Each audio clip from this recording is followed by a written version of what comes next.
আবু সাঈদ যে এরকম করছে এটার আমরা বিচার করব। কারণ সে তো খালি হাত তুলেছিল, খালি হাত তুলেছিল, আর কিছু তো করেনি। তাহলে সে কেন গুলি করলো, সে কেন মারা গেল? সেই খুনিকে আমরা জেলেও ঢুকাতে চাই। আমরা তো ঘরেও সেফ না, আমাদের ঘরেও মরতে হবে, বাইরেও মরতে হবে। সেই কারণে আমার বাচ্চা কিনে চলে আসা। তার মায়া আমি দেখে সহ্য করতে পারি নাই, এই জন্য আমি আন্দোলনে নেমেছি। আর আমার দেশে যে এরকম অবস্থা থাকলে আমরা কি করে থাকতে পারবো? তোমার বাবা মা কি এখানে আসার অনুমতি দিয়েছে? অনুমতি দিয়েছিল, বাবাকে নিয়ে আসছি।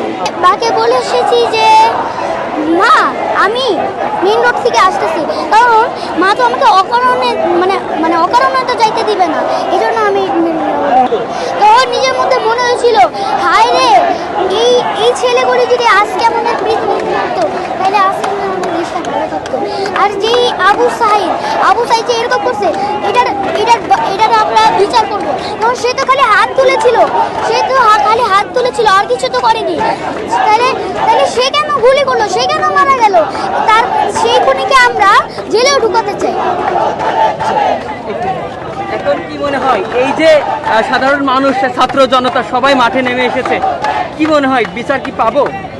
বিচার অবশ্যই পাবো, কেন পাবো না? বিচার অবশ্যই পাবো আমরা, অনেক জন্য আমরা পাবোই অবশ্যই। আমাদের যোগ্যতা আছে বিচার পাওয়ার। আসলে হচ্ছে কি, আমার প্রথমত মূল কথা, আমরা তো ঘরেও সেফ না, আমাদের ঘরেও মরতে হবে, বাইরেও মরতে হবে। সেই কারণে আমার বাচ্চা কিনে চলে আসা। এবং আমার কাছে মনে হচ্ছে যে এখন পর্যন্ত যে জনগণের মধ্যে যে শক্তি এবং যে প্রতিবাদ মুখর দেখছি, আমার কাছে মনে হচ্ছে অবশ্যই আমাদের দাবি পূরণ হবে।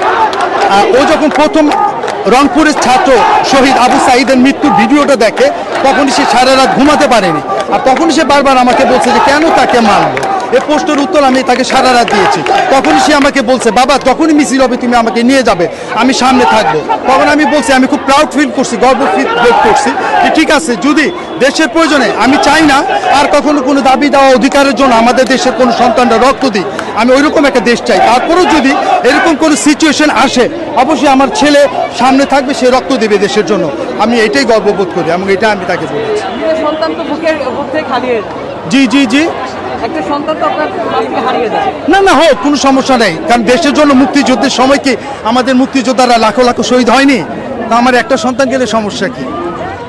এরকম তো অনেক মায়ের সন্তান বেরিয়ে এসেছে, সবাই তো মায়ের কোল থেকেই এসেছে। তারা কি জানে যে তারা ঘরে ফিরে যেতে পারবে? শিক্ষার্থীদের নিয়ে কি বলবেন? অবশ্যই আমি যতদিন আমাদের এই প্রজন্মের সন্তানদের নিয়ে খুবই অবাক, প্রাউড ফিল করছি। এই জন্য আমি সবার হাতে মোবাইল দেখছি, তারা গেম খেলছে, সেলফি তুলছে। কিন্তু এই প্রজন্মরা যে এইভাবে আন্দোলন করতে পারে, যাদের শরীরে ৭১-এর রক্ত, ৫২-এর রক্ত, ৬৯-এর রক্ত, আসলে এরাই হচ্ছে আমাদের জেনারেশন। আমি অবশ্যই তাদের নিয়ে প্রাউড ফিল করি।